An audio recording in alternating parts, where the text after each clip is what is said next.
Bonjour, nous abordons aujourd'hui les règles applicables en matière de liberté et de droit syndical concernant des règles communes, générales, applicables aussi bien aux organisations syndicales de salariés qu'aux organisations patronales d'employeurs.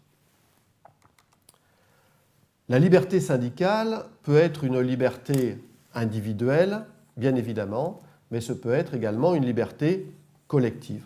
Qu'est-ce que cela signifie ? Liberté individuelle, cela signifie que chaque salarié, comme chaque employeur, a la liberté de se syndiquer. Donc c'est une liberté positive. Il n'y a pas de jugement de valeur quand nous employons le terme positif, c'est une liberté de faire.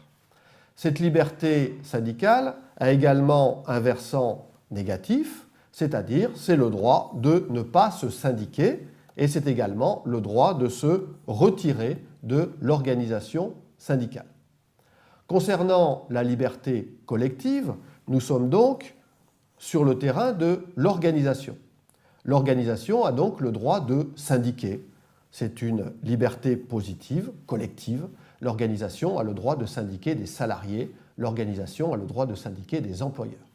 L'organisation a également le droit de refuser une adhésion ou d'exclure un adhérent. Mais attention, l'organisation n'a pas le droit de discriminer. Donc l'organisation ne peut pas refuser une adhésion pour des raisons discriminatoires. L'organisation ne peut pas exclure une personne pour des raisons discriminatoires. Cependant, l'organisation a le droit de refuser une adhésion ou a le droit d'exclure un adhérent parce que cette personne est un activiste d'une organisation qui prône des idées contraires aux valeurs de l'organisation syndicale. Donc dans ce cas, l'organisation est en droit de refuser l'adhésion ou bien d'exclure la personne, mais c'est un droit, vous voyez, qui est encadré. L'organisation syndicale fonctionne selon le principe de la spécialité au regard de son objet. Une organisation syndicale, professionnelle, a exclusivement pour objet l'étude et la défense des droits, ainsi que des intérêts matériels et moraux, individuels et collectifs des personnes visées dans ces statuts. Donc l'organisation syndicale va pouvoir défendre les droits des personnes visées dans ces statuts, va pouvoir défendre les intérêts, et vous voyez que c'est très large, les intérêts matériels, bien évidemment, mais également les intérêts moraux, que ce soit des intérêts individuels ou des intérêts collectifs. Cela signifie que l'organisation syndicale ne peut pas avoir un objet politique. L'organisation syndicale ne peut pas être le relais, la courroie de transmission d'un parti politique. Bien évidemment, l'organisation syndicale va jouer un rôle politique dans la cité, notamment en défendant un certain nombre de revendications professionnelles, mais ce n'est pas un organe politique. De la même manière, l'organisation syndicale n'a pas un objet commercial. L'organisation syndicale n'est pas un commerçant. La création des organisations syndicales est extrêmement simple. Les syndicats peuvent se constituer librement. Cela implique néanmoins un certain nombre d'obligations. Il faut rédiger des statuts et il faut les déposer à la mairie de la localité.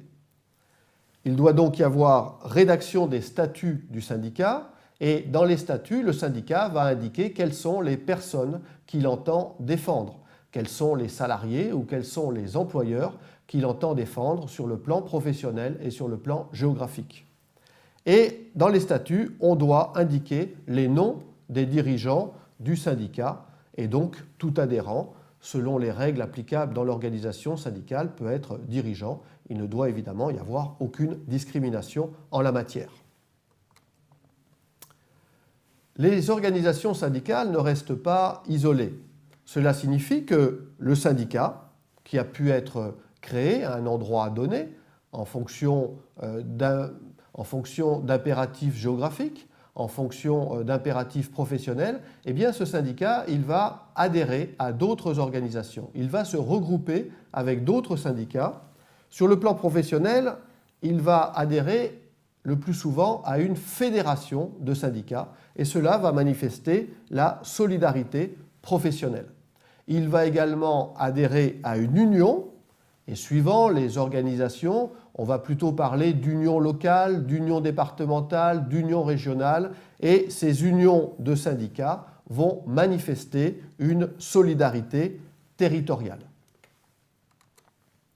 Ces fédérations qui regroupent les syndicats sur le plan professionnel et ces unions qui regroupent les syndicats sur le plan géographique vont se regrouper et vont donc créer des confédérations. Et donc nous avons des confédérations de salariés, la CFDT, la CGT, la CGT Force ouvrière, la CGC, la CFTC et encore quelques autres. Et puis nous avons des organisations confédérales sur le plan patronal, le MEDEF, la CPME, l'U2P, et puis nous avons également d'autres organisations. Ces organisations se regroupent selon le principe du fédéralisme. Cela signifie que chaque organisation au niveau professionnel ou chaque organisation sur le plan géographique, chaque organisation conserve une certaine autonomie, une certaine liberté d'agir. Vous le voyez, les organisations syndicales obéissent à un certain nombre de règles juridiques en termes d'organisation et en termes de structuration. Ce qui est donc important de garder en tête, c'est que ces organisations syndicales vont répondre et vont participer de deux solidarités, une solidarité géographique, une solidarité professionnelle, en vue d'agir exclusivement sur le terrain des revendications professionnelles.